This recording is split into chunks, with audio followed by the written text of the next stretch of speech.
Welcome back, everybody. I am playing chess until I hit 2,000 ELO on chess.com. Today we get pretty close to 1,700. Pretty close. This guy, 1,700. I'm doing it. All right, I played 2 games off camera and I want to go through them really fast. This is the first one. I was playing against a 1658. I had the black pieces and I played a Caro Khan. Everything was pretty standard. Taking the bishop. Developing our pieces, my castle. All of the moves from both me and my opponent were good or excellent. Sometimes in chess, your opponent just doesn't make a mistake, and it can be really hard to gain an advantage. That was a mistake, but not a big one. It's still 0-0s pretty much. And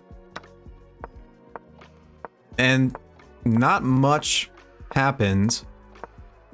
That was a mistake. This was a miss. We're in a drawn rook and pawn endgame. I try to bring my king up and he gives me a check. I really want to try to get my rook behind my king so I can hide my king this way and maybe double up on the f-file and wreak some havoc. But he just doesn't let me, keeps checking me, and I accept the draw. It says I played like a 2350 and my opponent played like a 2300. Chess at the 1600 level can be really hard. I mean, some of these opponents just don't make mistakes, and you need to play like a grandmaster to beat them. You need to play with 2500 strength to beat some of them. And that was one of these cases where none of us made mistakes. It could happen. Chess is perfect. Chess ends in a draw, apparently. So that was perfect chess. This is the second game. I was playing the white pieces against a 1694. I'm trying to go through these really fast. Let me know if this is too fast. He plays a Sicilian. I take the center and he takes. I bring both of my knights out, develop my bishop to e2, bring my knight back and castle. We trade pieces and he castles. I bring my bishop out to pin his knight to his bishop and queen. And he brings his knight into the center of the board and he lets me take a pawn for free. I took it. Thank you very much. I develop my rooks. I take the bishop here because I saw this weak pawn on d6. And if he takes back with the queen, I can slide my rook over to d1. And I didn't see how he could defend this pawn. So I took it, which is apparently a mistake. Just because he can take my bishop and double up my king. But I saw this and I thought, I'm winning a pawn. It's probably good compensation. I trade queens here because I'm up 2 pawns already. And I protect my c-pawn. And I just start pushing all of my pawns. Doubling up my rook on the d-file, trying to trade. Usually, if you can trade off one of your opponent's rooks and you're in a winning in-game, like pawn-wise, it's generally a good thing to do to trade off a rook because it just simplifies the position and allows you to convert much more easily. So I bring my king, I'm pushing my pawns, push all my pawns, keep pushing pawns, and eventually my king and all of my pawns and all of my rooks, my one rook, just are able to gobble up everything in his position. And we get into a winning position and I checkmate him with the rook. That was the second game I played off camera, which brought us up to 1683 rating. And now you will get to see the next game that I'm playing. Thank you for watching. Appreciate it. Enjoy the game. Thank you. We're going to start up a 10-minute game. We're playing a 1663 from Nigeria. Awesome. Let's play e4 and see what he plays. He plays e5. Bring my knight out. And he brings the queen out immediately. Very interesting.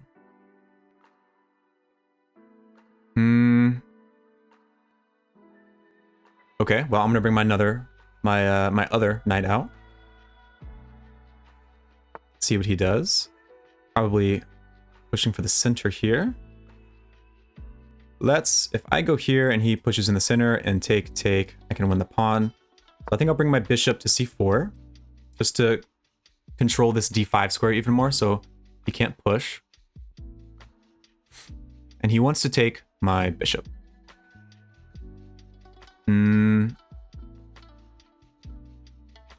It's interesting. If I go here, take, I can castle. Castle's a move. I don't have any sacrifices. If I go here and he takes, check. I don't think there's anything there. I'm just gonna castle. If he wants to take my knight, we will let him. I'll probably take back with the D pawn. Well, I don't know. If I take back with the B pawn, maybe I can push for D4 and take back with the pawn, getting a big center. That might be the move. Let's do it. Take back with B pawn. So I can push in the center, take back this way.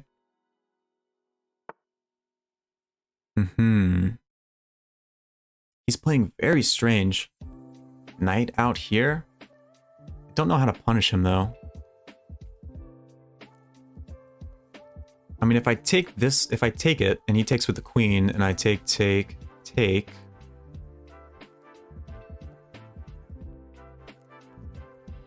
I take, he takes with the queen. Take.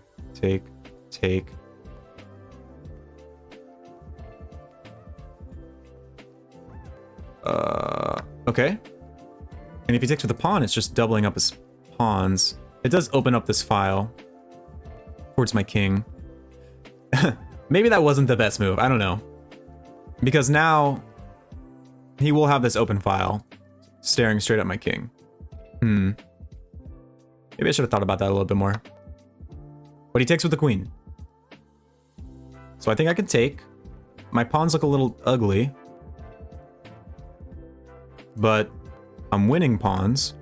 That's a good thing. And after my knight is here, I am threatening this check. Maybe even taking it with my knight to fork his queen and rook. And if he does nothing, maybe my queen can come in here. I'll probably take with the pawn if he does nothing.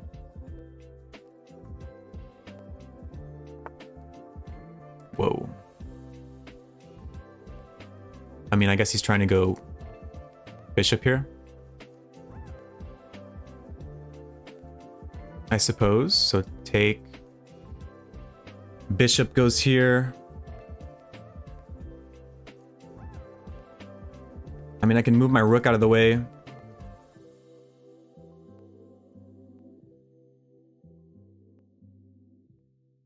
then if he goes bishop here, I just push. And the queen is looking at this pawn. So I think this is a good move because it defends this pawn. It also stops this threat. If he goes bishop here, I can just push now and I won't hang my rook. That feels pretty good to me. If he takes, I can always take back with the knight. Threatening this. So I think we're doing pretty good here.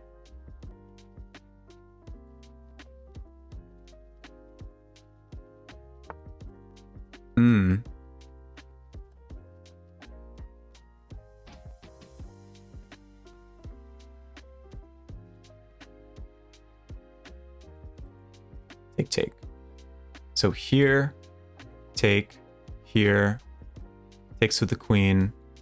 I would have this check. Let's do that. We take back with the queen. If he takes our knight. Well, now I really want to just defend this pawn. I can even push it.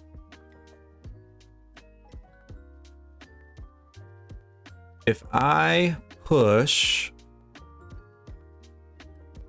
and he takes with the knight, I take with the queen, he can take my knight and threaten checkmate. I don't love that.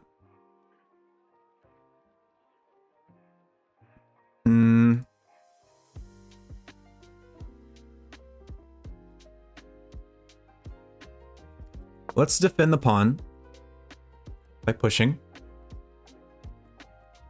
Our bishop can slide back to d3 and attack his queen. Our rook is guarding the base of our pawn chain. He takes our knight, we take back with the queen. If I ever play this move, he can take with the bishop. So let's not Let's not make that mistake.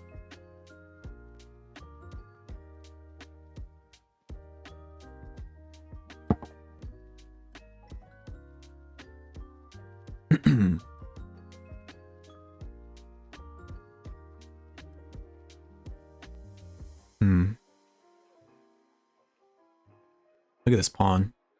So close. Queen here. I really want to play this move. And if he takes, I mean, I feel like I'm in a winning endgame. I bring my rook to d1. I have this pawn chain in the center. A passed pawn. Let's do it. Let's go for that. Attacking the queen.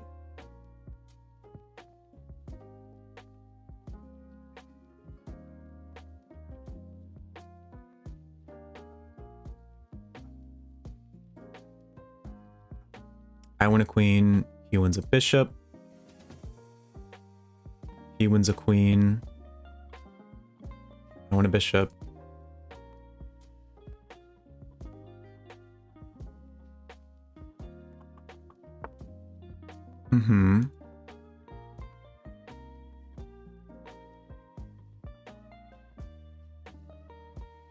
If I do this, it's probably... Would he sacrifice? I feel like sacrificing would be very bad for him. He's already down a lot of material.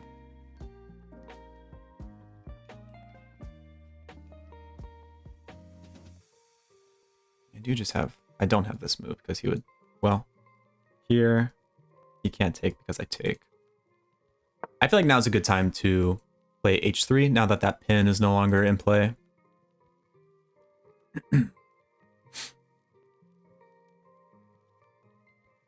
Oh, I think I had this move, no? If I had take, he takes back with the queen and I had a fork. But then he takes my queen, I take back, and he wins my knight. I think it would have maybe just been trading pieces. I have this move. He is threatening this now. Threatening my pawn. But I can threaten his queen and just take his knight. He can't take here because I take with the rook.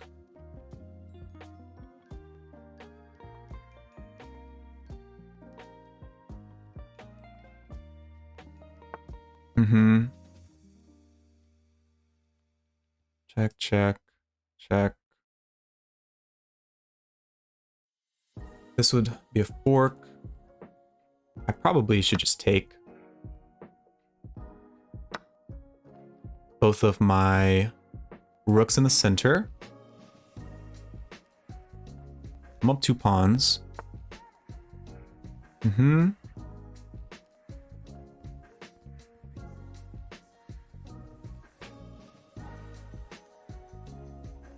Split move like this. My thought is I can maybe swing my rook over to one of these files. Perhaps. I really want to play this move. So he's trying to double up as well.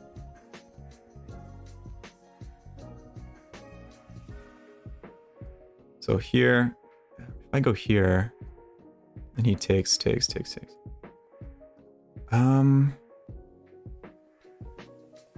I kind of want to play... If I do this, and he ever does something like this, and I take... Maybe I should double up on this file. So here, like I do something like this, and he goes like this. Let's double up. Getting low on time.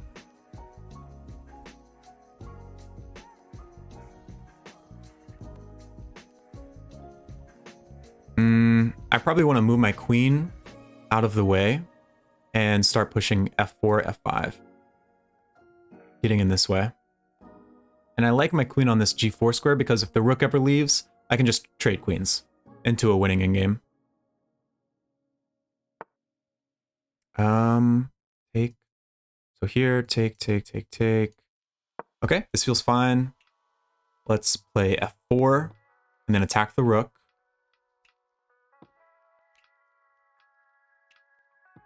Maybe I want to be here because if the rook moves, I can play this and he has to push. Ooh. Let's go here.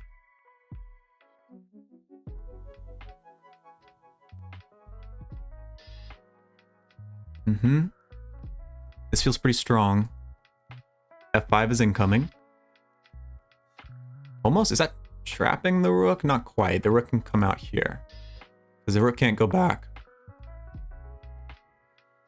I mean, he's attacking my pawns. If I go here, he does have take now, right? Take this. Do I have this move? So here, take, here.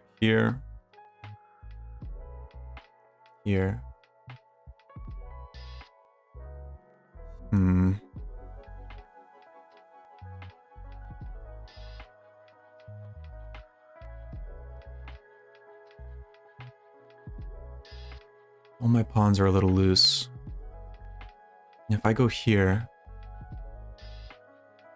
and he takes, and then I go here, and he pushes, and then I play this move. Let's try that. Let's try this plan. So he takes, I push. He takes, well, he would have to move the rook. So take here, and then I push. If takes.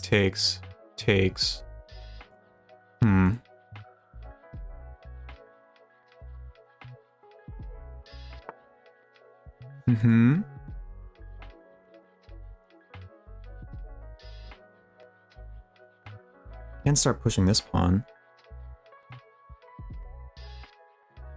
This rook is pinned to my king.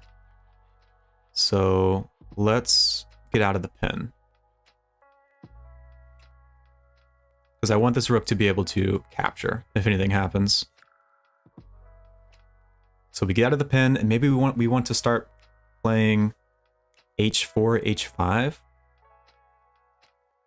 he ever pushes, push, take.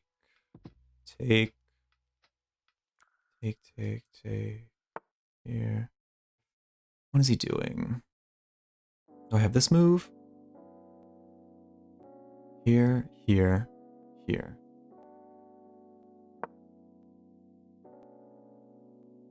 think I just play this move. If he goes to d2, I want to play it kind of fast because of my time situation.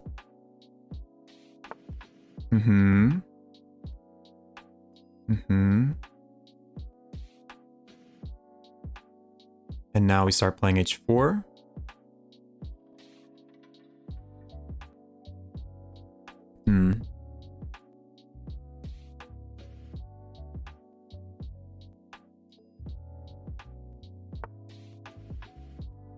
Whoa. I'm threatening checkmate. I don't know if that was the move. So I'm threatening checkmate now. Okay. That's checkmate. Let's do a game review. Go to scene 2. See how we played. Some water. It says we played with 76.6% accuracy and opponent played with 62.4%. We had 0 blunders. We did have 2 misses and 1 inaccuracy. Yeah, I bet we had some misses in there. It says I played like a 1700 and opponent played like a 1250. We're now rated 1691, so it's very possible that one more win and we could get to get to 1700. Let's go through the game really fast. This is already a miss. What did I have? So I was winning out of the opening. Wow. I overlooked an opportunity to prepare a bishop for development. What did I have? This move? And I have just an overwhelming advantage. So if takes... What do I have? Bishop g5. That makes sense. Queen d6. Knight takes here. h6. The bishop comes back. Knight f6. I just continue my development. And... Okay. And then castle queenside. I mean, this does look like a very nice position for white. All of my pieces are developed. Black's pieces are pretty much all on the back rank still. This is why you don't bring your queen out early. Okay. Yeah, he was playing very weird. And then he like brought his knight out to h6 pretty early on. Here, which is a blunder. And this is a miss. Yeah, I wasn't too sure how to punish his behavior. But taking was right. And then if he took back, bishop g5 again. And is the queen trapped? What? It wants him to just castle. What if queen goes here and then... That's checkmate. Wow. Yep. Here and then checkmate. So how do you... What if... No, that's game. Wow. Okay. Yeah, this is stuff that we need to be able to find and punish. I should have considered here. And if he takes back this move. Yeah, I just took it immediately. I was like fixated on the pawn structure. But this is devastating. That's devastating. Okay. Well, we take, and we take in the center. We take the pawn. We're still in a overwhelming advantage. Yep. And we were able to keep up that advantage, which is pretty good. Doubling up rooks, queen here. And then f4. And this was a mistake. Or inaccuracy. Yeah, I was thinking about this move. And if he goes here, what do I have? f5. Wow. And then his best move is to check. I slide out of the way. King, h2. And then what does he do? Rook, queen? His best move is this. And then I play queen g5. And if he takes... Then I have rook g4, threatening mate. And if he defends like this, I have queen, I win the rook, right? So his best move is to just sacrifice the rook. Wow. Yep. I mean, we were in a overwhelming position. You know, we really had the advantage, so there was multiple wins there. Taking en passant, and then he blunders checkmate. Okay, well, that was a really good game. We missed a few ideas. Need to be more careful in the opening. Really need to punish our opponent's opening mistakes. But thank you for watching. I appreciate it. I hope you enjoyed the video. Bye-bye.